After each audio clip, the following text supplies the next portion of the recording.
guys! Welcome to another vlog. This is Cherry from Edmonton, Canada. So, I'm banding up today kasi magsha-shovel ako dyan sa labas. Medyo nag-dump ng snow last night eh. Yung asawa ko, pagka ganyan na merong snow, pinapapasok sila sa work kapag weekend. Today is Sunday. So, no choice kundi ako ang magsha-shovel. Kasi nakakaya naman sa kapitbahay. Bago sila maunang mag-shovel, so unahan ko na sila. Okay, let's go! Okay, tara, let's... Ay! Dumating na yung delivery ko. Okay, here my sons for you to assemble. Ayan, so nagdala din ako ng gloves ko. Kung... Hindi naman malamig. Actually, hindi ganun kalamig lately eh. Actually, today nga, ang temperature is -2, feels like -5. And in the past days, nag-+1 pa nga. So, itong buong linggong to, and even last week, hindi siya ganun kalamig, nasa single digit negative lang. And tignan nyo ang snow, hindi naman ganun kadami, pero kailangan lang talagang mag-shovel. Minimaintain namin na malinis siya palagi. Tara, shovel na muna. Kasi medyo basa oh. Nagme-melt din ng snow. Naririnig ko parang may mga tubig na pumapatak-patak dun sa may gutter siguro.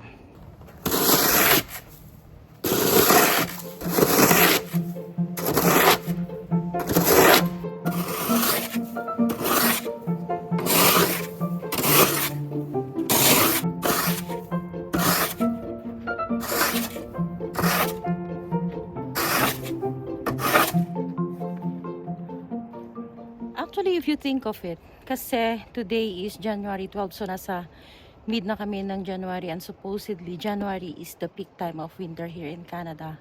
Pero, look at the snow. Kakaunti lang. Well, I don't wanna jinx it.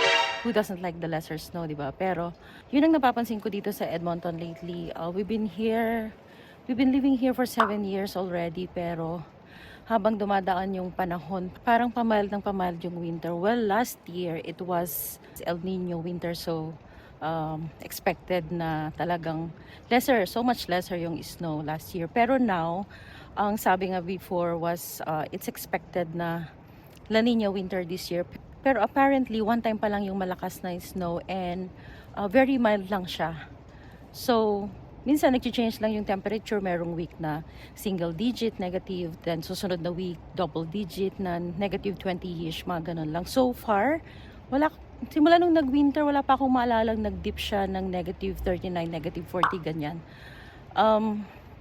Unlike in the earlier years namin dito sa Canada, may mga time noon na within a winter, merong mga 3 times na nag-dip ng -39, -40, ganyan.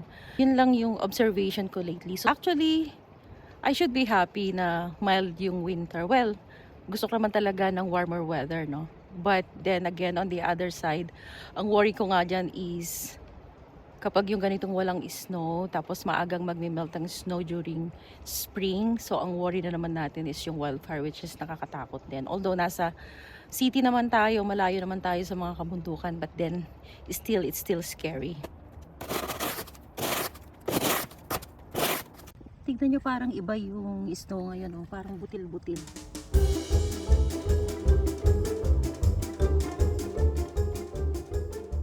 So, ayan, tapos na. Isinama ko na lang din itong kapitbahay namin dito sa kaliwa kasi they watch after us also. Sometimes they do the shoveling also here. Tignan nyo yung gutter namin, oh. Nagme-melt ang snow mula sa bubungan. So, ganyan kapag nag-single digit. Okay, dito naman tayo sa likod. Yan, so habang inaantay ko yung asawa kong umuwi kasi mag-grocery kami pag uwi niya from work, mag-shovel na muna ako dito. Try ko nga itong brush.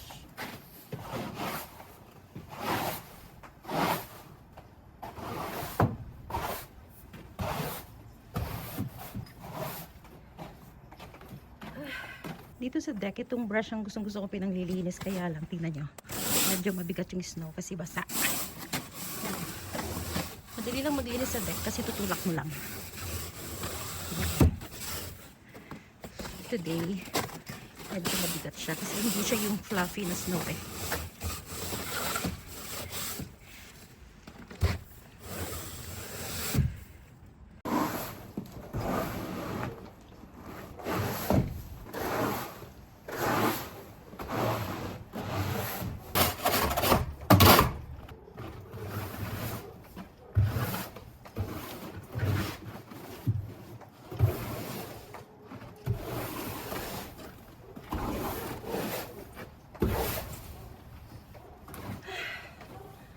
Nakakapagod.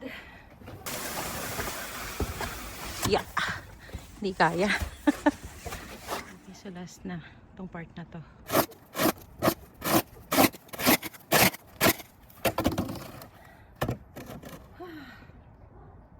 Hirap ng buhay Canada. Okay, I'm done. Tapos na ako. Papahinga na ako. Meron pa actually sa garage pero bahala na yung asawa ko doon. Tapos may hilahod ang dila. Sasakit ang mga katawan ko nito mamayang hapon. Although, I can't complain much kasi super mild nga ang winter namin lately. So, tsaga-tsaga na lang. Okay, kape muna tayo.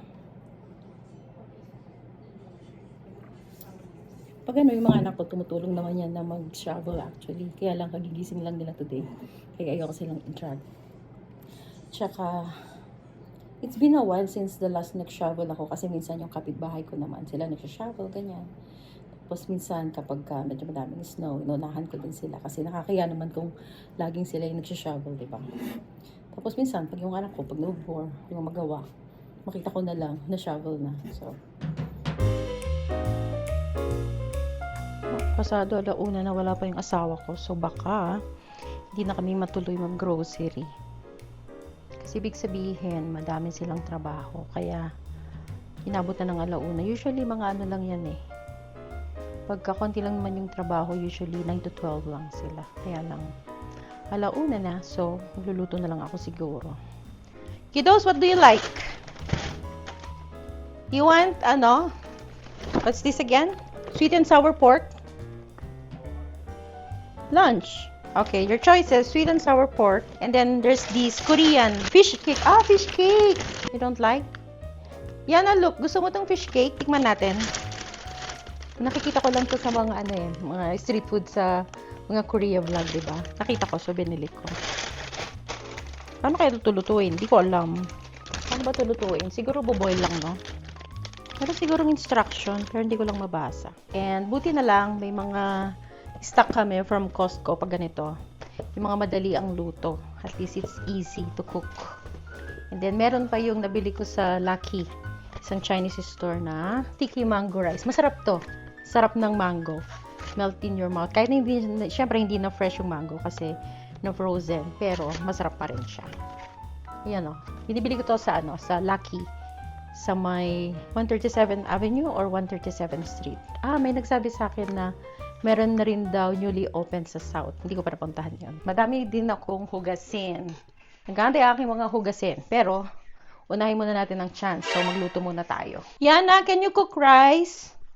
Konti na lang yung rice natin. While I cook the ulam, you cook the rice. Teka, ang tanong, do we have mantika? May konti na lang. Ay, hindi kasha. Hoy! Why are you making noise? Kasya pa to, pang prito nung pork.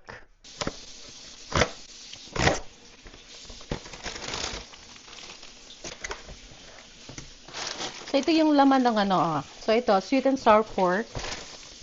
So, ito yung laman niya. 2 bag nito. Tapos, ito yung sauce. Tapos, ito yung sauce niya na sweet and sour pork. 2 din. Ano, how much do I cook? 1 pack?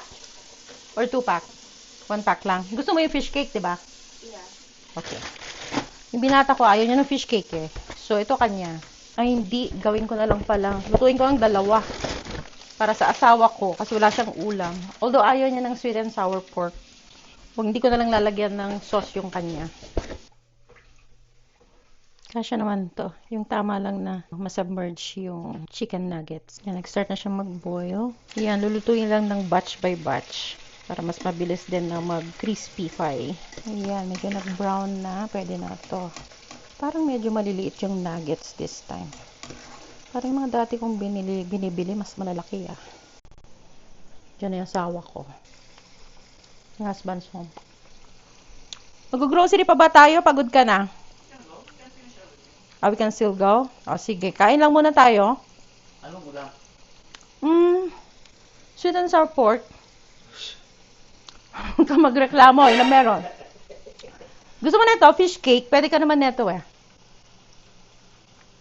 Korean fish cake. Tulog yan? Basahin mo yung package. Make sure na walang bawal sa'yo. 4.5 hours. 4.5 hours? Wow. Oti. Yan, next itong fish cake. So, ilalaga lang daw. Based dun sa instruction. Kailangan ko sigurong punuin. Kasi hindi siya masyadong dumidikit sa tubig. Dagdagan ko pa.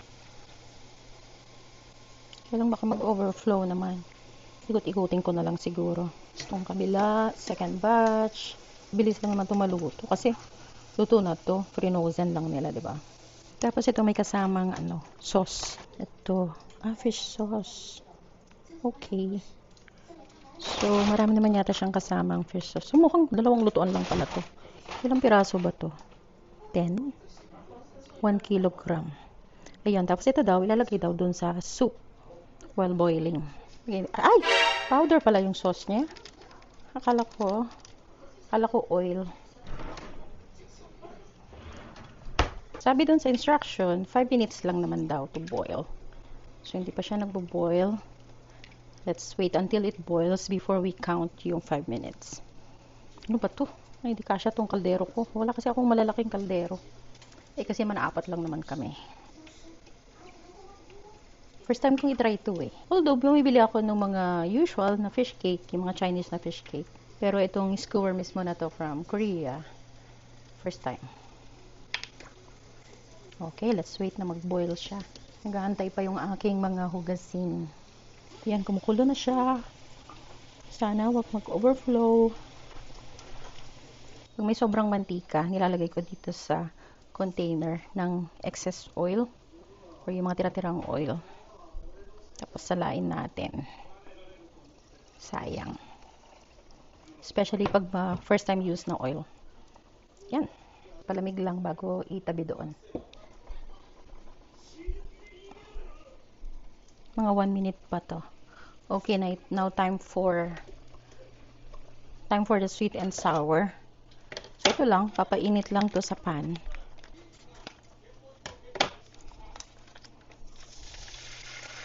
Ganyan. Low fire lang. Tapos, pag kumukulo na, ito-toss lang yung ito. Kalahati lang gamitin ko. Luto na tong fish cake. O, pinapak mo na yan. May namamapak po ng naantay nila gutom na. So, kalahati lang yung ito-toss ko.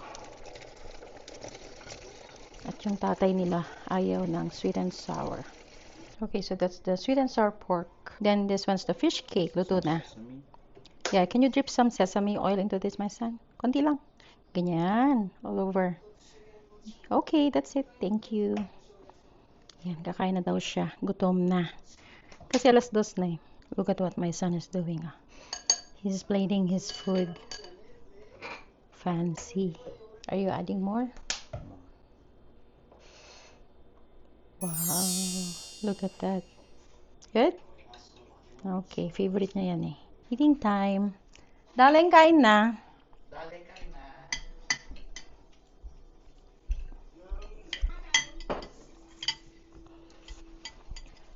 Let's try the fish cake. Yung sausawan ko, yung sweet and sour. Let's give it a try.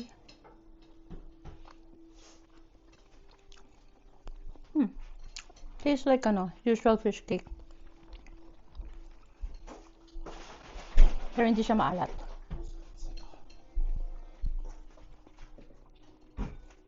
Siguro masarap ng sausawan nito yung yung manong fishball sauce. Okay din siya sa sweet and sour, pero parang mas masarap yung fishball sauce tapos spicy. Okay, grocery lang kami saglit.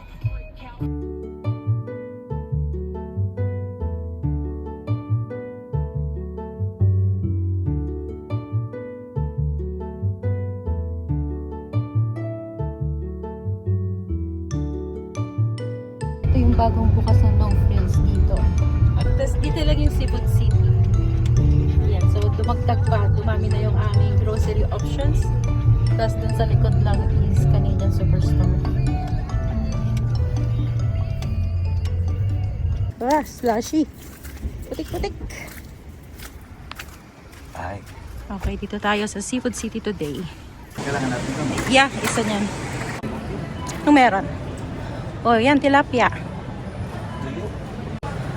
Oh, mga tapsi-tapsi nila, sarap. Okay, kuha lang kami ng konting gulay, pangluto. Kuha tayo ng pet chai. Ito. Ano mo siyang fresh to na lang.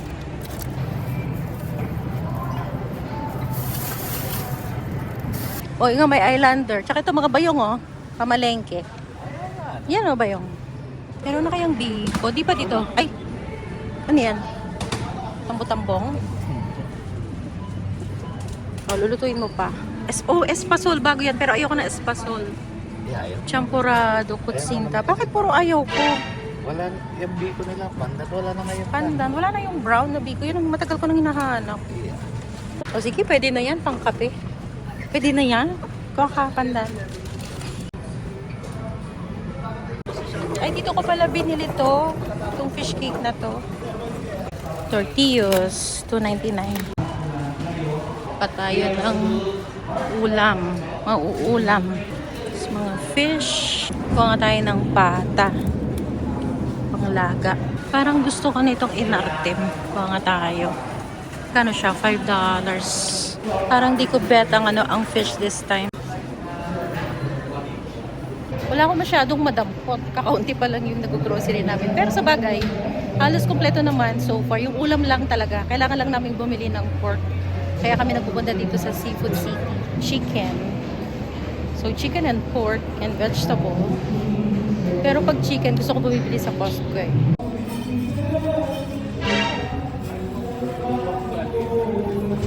Dinuguan daw. Ayan. Tawakan yan? Papaluto ng dinuguan. Baon daw niya bukas. Hinahanap namin yung kalamansi na nasa bottle. Meron ba dito noon? I forgot kung saan natin binibili. Kuha nga tayo nitong Hainanese chicken rice paste. Oh, may buko pie sila oh. 21. Worth it kaya to? Buko pie, coconut pie. Kunin ko. Kita nila chicken rice. Gusto ko nga, kaya lang mangangati na naman ako eh. Pinag-iisipan ko next time. Wala, nakakaunti naman ng grocery natin. Ito lang oh. E di bale, pagka nagkulang, bili na lang in the middle of the week kung may kulang pa. Ayan, so hopefully yung grocery ko today less than 200. Sana. Ang lonely daw ng grocery namin kakaunti. O, buy na tayo. Wala na tayo. 124 lang oh.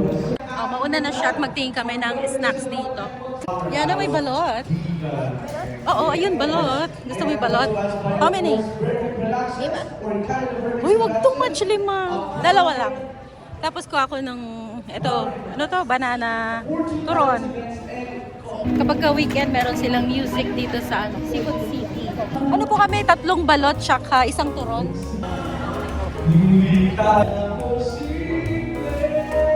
Okay, thank you. Ooh, may balot siya. Yan na, Valentine's Day na sila dito sa Seafood City, oh. Yung mga products nila dito for Valentine's Day. Okay, done with grocery. Sabi ng asawa ko, super lonely daw ng grocery namin today. Ako naman masaya kasi mura lang yung budget, di ba? Sarap ng weather daw, hindi malamig. Medyo pinagpapawisan nga ako sa sweater ko dun na, habang nandun sa loob. Uwian na. Time to rest. It's Sunday. Okay nga, 24 lang. Sana laging ganun. Dati ganun lang, no? Oo. Tapos naging 200. Tapos nag-adjust ng budget. 250 na. Tapos minsan nagsusobra pa.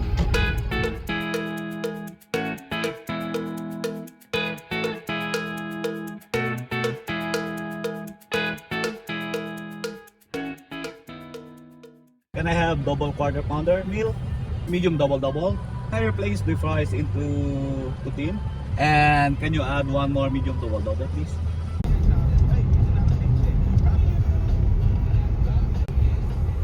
So ito lahat yung 124 oh. Isipin mo kung konti lang din.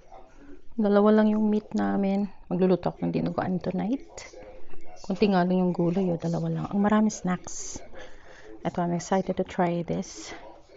Itong biko, okay na. Mas gusto ko yung brown na biko sana. Oh, meron kami yan balot.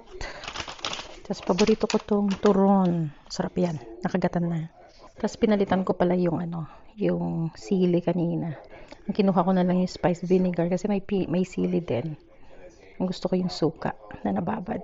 Pahinga lang muna at mamaya oras na para magluto ng dinner. Tinake out namin ng McDo para sa binata ko kasi naiwan yan eh.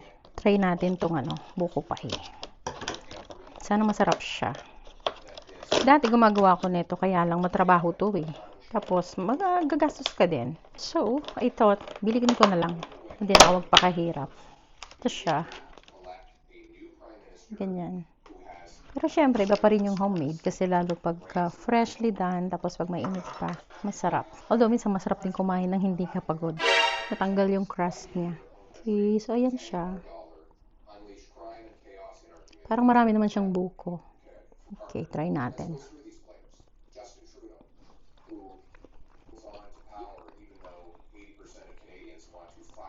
Sarap siya. Gusto ko yung ganito yung mabuko. Yung medyo chunky. Pagkagat mo, kakagat mo talaga yung layers ng buko. I like it. Ngayon ko lang nakita to sa Seafood City. Pag nakita ko to ulit, I'll buy it again, definitely. Ano siya? $21. I think okay na din. Medyo mahal, pero, I mean, hindi madaling gumawa ng buko pie. Nagluluto na ako ng dinuguan. So, this is the, ito na yung dugo.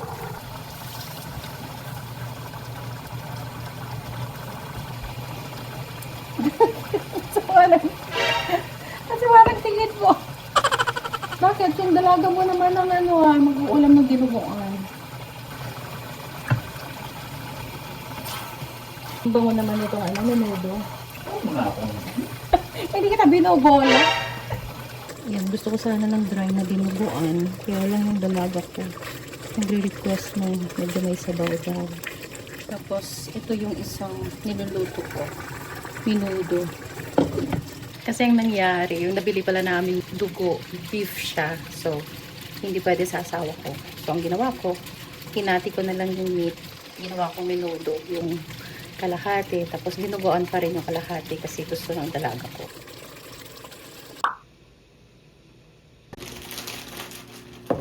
Luluto ako dapat ng tteokbokki. Kaya lang, gabi na. Okay, so yung chef, iba ang dinner. Binili natin kanina sa Seafood City na turon.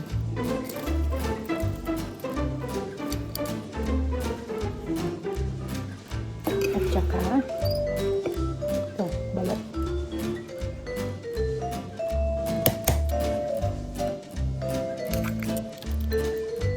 Yan na sa daw siya.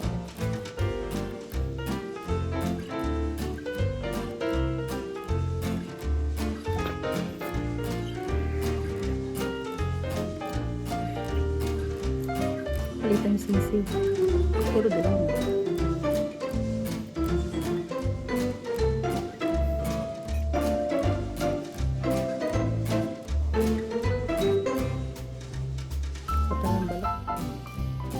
It's been a long day and tomorrow is Monday again. So work and the kids are back to school again.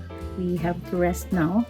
I still have an hour or two before bedtime. So mag-catch up lang muna ako ng aking mga fini-follow na YouTube videos. So, thank you so much if you've been watching until at this point. I hope you enjoyed the video that I shared today. I'm gonna see you again in the next one. Bye and good night.